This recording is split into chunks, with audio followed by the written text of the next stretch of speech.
May nakainan kaming Japanese restaurant sa Kawit, Cavite. Affordable, premium ang lasa at ang generous ng servings. Malalasahan mo talaga ang linamnam at ang anghang dito sa sabaw ng spicy pork ramen. Nagulat ako sa laki at dami ng servings ng kanilang pork katsudon. Meron din silang mga sushi katulad ng deep fried seafood roll at shrimp volcano. Bestseller sa kanila itong green ebi tempura. Sarap netong yaki udon nila. May pagka-smoky ang flavor at manamis-namis. Itong kani salad, ang fresh ng mga gulay. Sasamahan mo pa ng masarap na salad sauce. At syempre, meron ding refreshing drinks na kiwi strawberry at lemonade. Dito yan sa Hiromitsu Kawit branch, located sa second floor, The Ameas Building at Bincula Road, San Sebastian, Kawit, Cavite. Open sila everyday, 11 a.m. to 9 p.m. Unahin muna natin tikman yung kanilang chaso na napakalambot at napakalaki. Yan ah.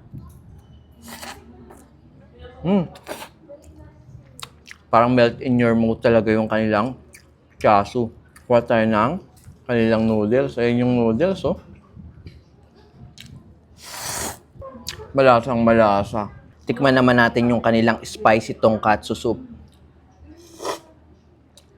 Grabe, ang linamnam ng lasa. Sakto to dahil malamig at maulan na naman. Ang sarap humigot ng ramen dito sa Hiromitsu. Signature ng Hiromitsu yung kanilang tempura, green ebi tempura na may nori seaweeds yung breading. Ayun, kitang-kita nyo. Halos sila lang yata yung meron yan.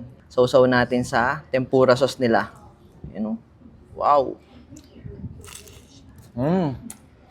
Ang lutong. Tapos kitang-kita nyo yung tempura.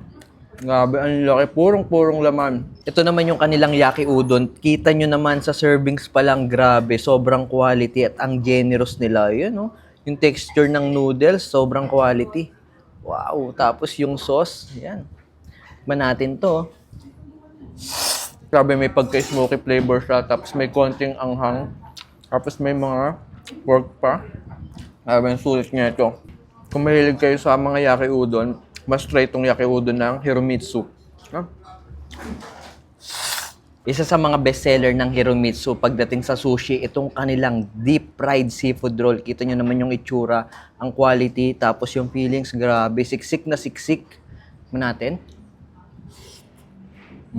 Ang linamnam ng lasa. Ang fresh, kahit di mo na isaw-saw sa masabi.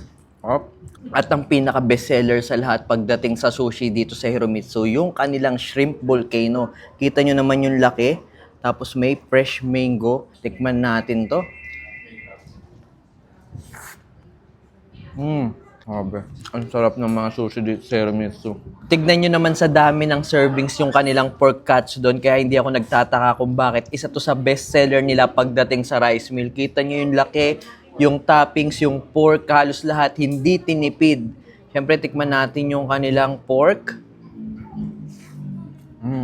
Sarap ng pagkaluto. Yung sauce talaga ang nagdala dito. Kung mahilig kayo sa rice, isa to sa orderin nyo yung kanilang pork katsudon. Grabe. Ito yung isa sa paborito namin, yung kanilang kani salad. Kita nyo naman sa serving. So, tsaka ang fresh ng mga vegetables and fruits na ginagamit nila dito. Pati yung sauces talaga malasa.